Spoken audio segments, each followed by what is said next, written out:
Bismillahirrahmanirrahim. Assalamualaikum warahmatullahi wabarakatuh. Ya, anak-anak, ketemu lagi sama Ustazah. Bagaimana kabarnya? Semoga kalian selalu sehat, Ustazah juga selalu sehat. Jangan lupa makan makanan yang bergizi agar kita selalu diberikan kesehatan. Ya, anak-anak, hari ini kita masih di buku tematik tema 5F. Materi kita tentang pengaruh kalor terhadap kehidupan. Kalian bisa buka bukunya dan perhatikan materi dari Ustazah. Sebelum lanjut ke materi, Ustazah beritahu dulu tujuan pembelajaran kita hari ini ya.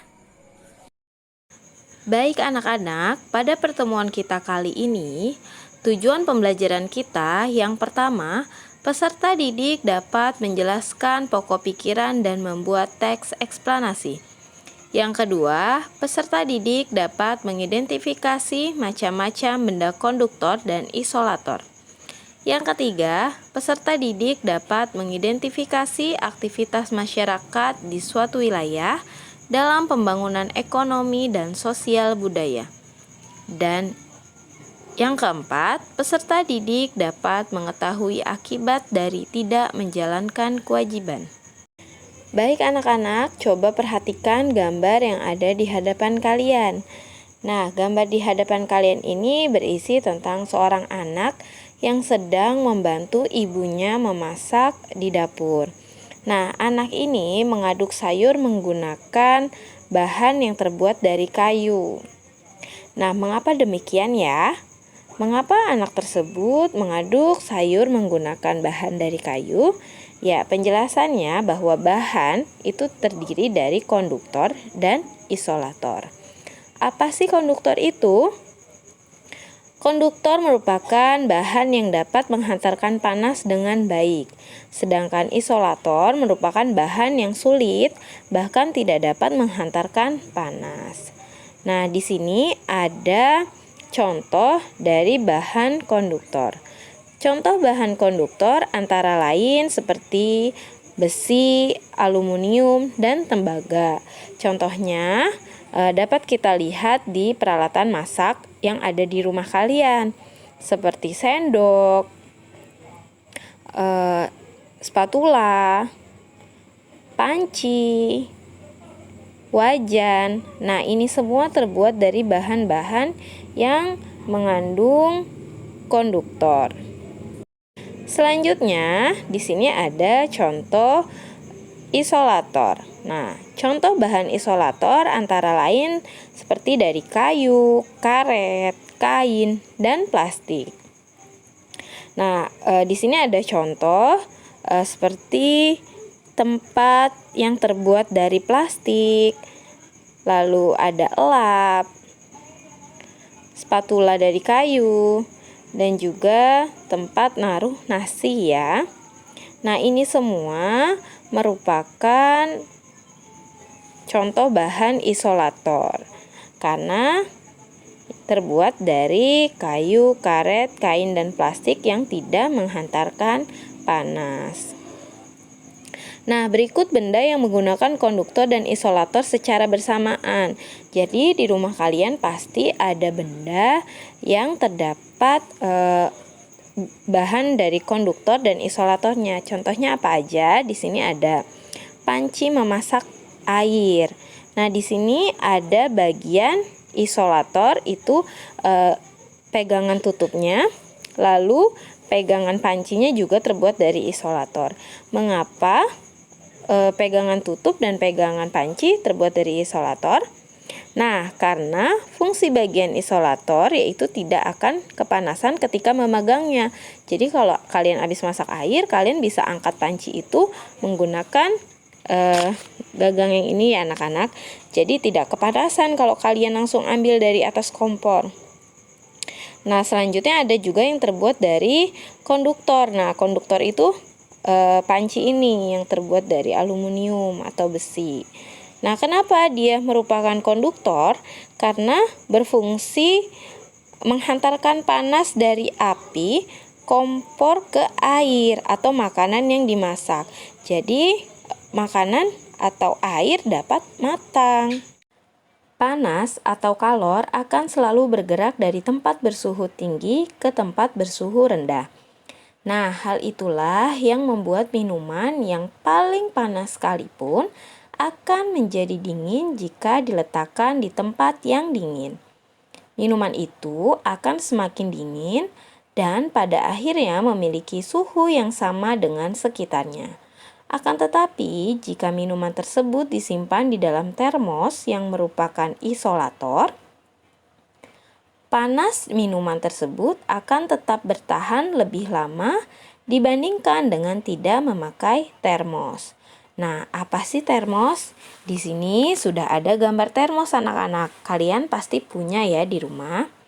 Nah, termos merupakan alat untuk menyimpan benda agar suhunya tidak cepat berubah. Fungsi termos seperti bendungan yang menahan aliran panas. Nah, di sini Ustazah mau beritahu bagian-bagian dari termos. Ya, untuk bagian yang pertama di sini merupakan penutup gabus atau penutup yang terbuat dari gabus. Nah, tutup termos terbuat dari bahan isolator seperti gabus untuk mencegah perpindahan panas secara konduksi. Lalu bagian yang kedua, ada tabung kaca berlapis perak. Nah, yang ini anak-anak, nih. Ini merupakan tabung kaca berlapis perak.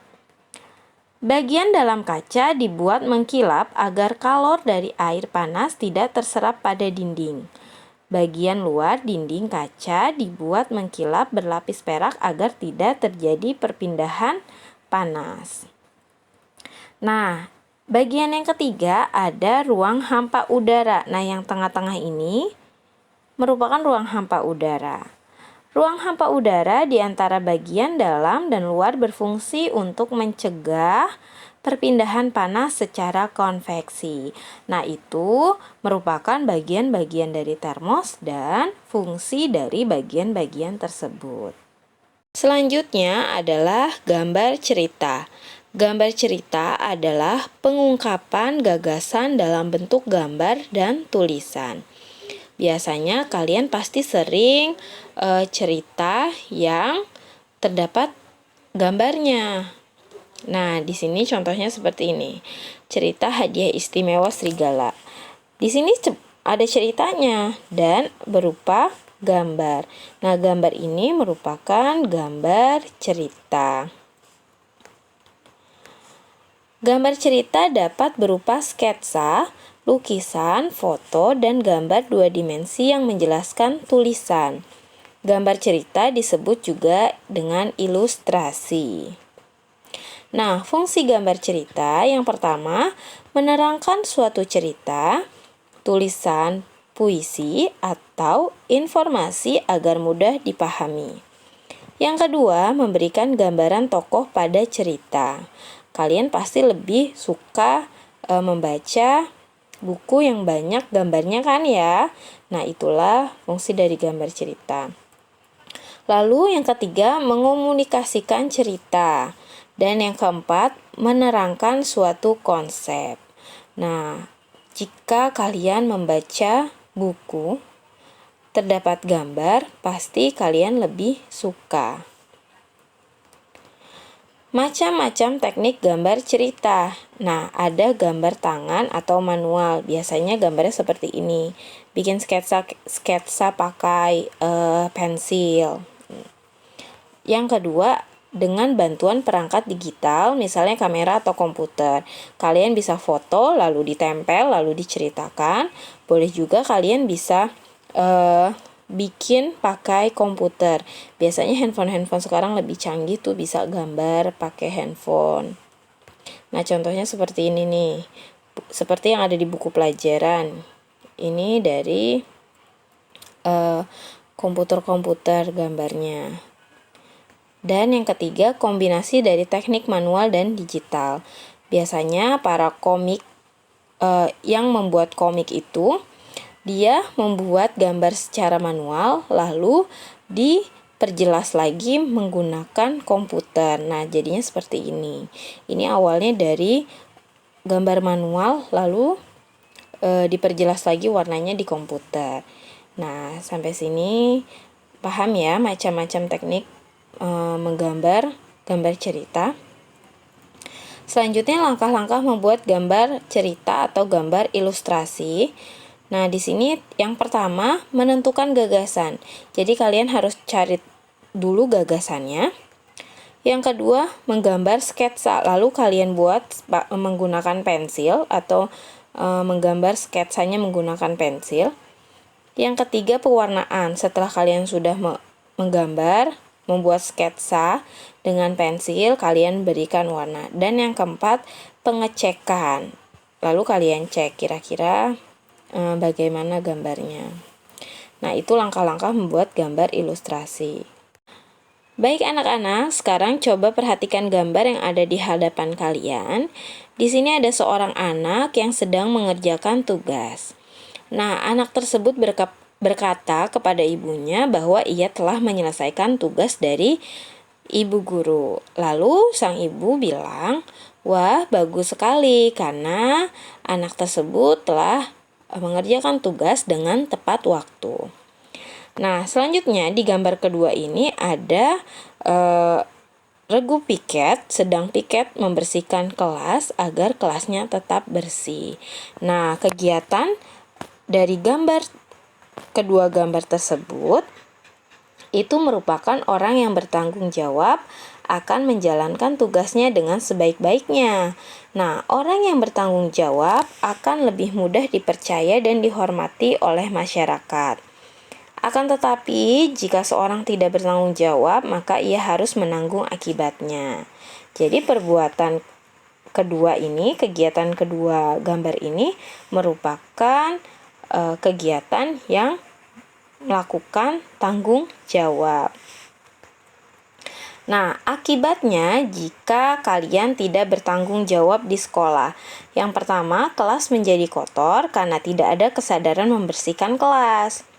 Yang kedua, mendapat teguran dari guru karena tidak mengerjakan tugas tepat waktu. Dan yang ketiga, dijauhi atau tidak dihormati teman. Baik anak-anak, perhatikan gambar di hadapan kalian. Bagaimana jika kita berada di tempat seperti itu? Nah, gambar yang pertama itu tentang lingkungan yang sangat bersih, tidak ada sampah, rumput-rumput dan tanaman sangat hijau, jalanannya rapi. Lalu gambar yang kedua tentang tertibnya lalu lintas. Ketika lampu merah, mereka berhenti di masing-masing tempatnya. Lalu yang ketiga ada gambar yaitu jalanan teratur sesuai arah jalurnya, tidak macet. Nah, bagaimana kalau kalian berada di lingkungan seperti itu? Pasti sangat nyaman, bukan? Nah, kebersihan dan ketertiban dapat tercipta jika masyarakat menjalankan peraturan dengan tanggung jawab. Setiap warga negara mempunyai tanggung jawab yang harus dilaksanakan sesuai peranannya di dalam masyarakat. Nah, akibat jika tidak bertanggung jawab di masyarakat, yang pertama tidak dipercayai dan tidak dihormati oleh masyarakat. Yang kedua, membuat hubungan sosial dengan masyarakat menjadi tidak baik. Dan yang ketiga, menimbulkan kerusakan di lingkungan sekitar atau masalah sosial. Nah, di sini ada beberapa masalah sosial yang akan muncul jika kalian tidak bertanggung jawab terhadap lingkungan. Yang pertama, jika kalian membuang sampah, lingkungan akan menjadi kotor dan tidak nyaman. Yang kedua, kemacetan lalu lintas. Nah, kemacetan lalu lintas ini terjadi apabila kalian tidak menaati peraturan lalu lintas.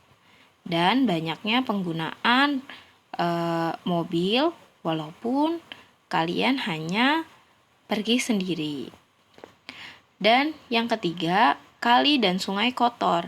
Nah, ini akibat atau ulah pabrik-pabrik yang membuang limbah ke sungai.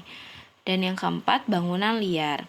Nah, ini bangunan liar ini terjadi kalian membangun atau berdagang di pinggir jalan, membangun rumah-rumah di bantaran sungai. Nah, itu yang akan terjadi pada masalah sosial. di lingkungan masyarakat. Nah, berikut hal-hal yang dapat menjaga kita agar menjadi orang yang bertanggung jawab. Yang pertama, memahami tugas dan kewajiban diri sendiri. Yang kedua, melaksanakan tugas dengan disiplin tanpa menunda-nunda waktu. Yang ketiga, tidak mencari-cari alasan saat diminta untuk menyelesaikan tugas, kecuali sakit atau ada keperluan mendesak. Yang keempat, mendahulukan kepentingan bersama di atas kepentingan diri sendiri. Dan yang kelima, menghormati hak-hak orang lain. Nah, itulah hal-hal yang dapat kalian jaga agar kalian menjadi orang yang bertanggung jawab. Selanjutnya, aktivitas masyarakat di suatu wilayah. Pada subtema 2 kemarin, Ustazah sudah menjelaskan tentang kegiatan ekonomi di masing-masing wilayah. Nah, di sini ada 2 gambar. Gambar yang pertama ini tentang beberapa kelompok nelayan sedang menjala ikan dan beberapa kelompok petani sedang menanam padi. Nah, kira-kira apa tujuan dari aktivitas mereka ya? Ya, kedua aktivitas di samping bertujuan untuk pemenuhan kebutuhan serta pembangunan sosial dan ekonomi masyarakat. Mereka memanfaatkan lingkungan alam untuk memenuhi kebutuhan hidup mereka. Nah, terdapat banyak bentuk interaksi manusia dengan lingkungan yang dilakukan dalam pembangunan nasional atau pembangunan sosial. Masyarakat didorong untuk mengoptimalkan potensi daerahnya dalam upaya meningkatkan kesejahteraan mereka. Misalnya seperti memahat kayu. Nah, ada beberapa daerah yang pekerjaannya memahat kayu. Nah, ini merupakan pengoptimalan potensi dari daerah tersebut. Dan yang kedua ada membatik. Nah, membatik ini merupakan pembangunan sosial untuk mengoptimalkan potensi daerahnya.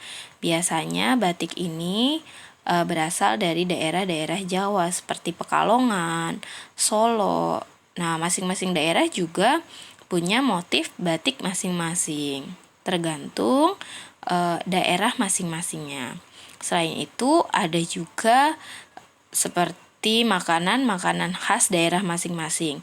Nah, itu merupakan pengoptimalan potensi daerah untuk memenuhi kebutuhan masyarakat tersebut. Ya, selesai sudah materi hari ini. Semoga kalian paham. Jika tidak paham, seperti biasa, kalian bisa tanya Ustazah, Japri Ustazah. Jangan lupa kerjakan tugasnya. Semoga semester ini harus lebih baik dari semester kemarin. Tugas-tugasnya harus lebih cepat selesai daripada semester kemarin. Ya, kita akhiri pembelajaran hari ini dengan membaca hamdalah. Alhamdulillahirabbil alamin. Wassalamualaikum warahmatullahi wabarakatuh.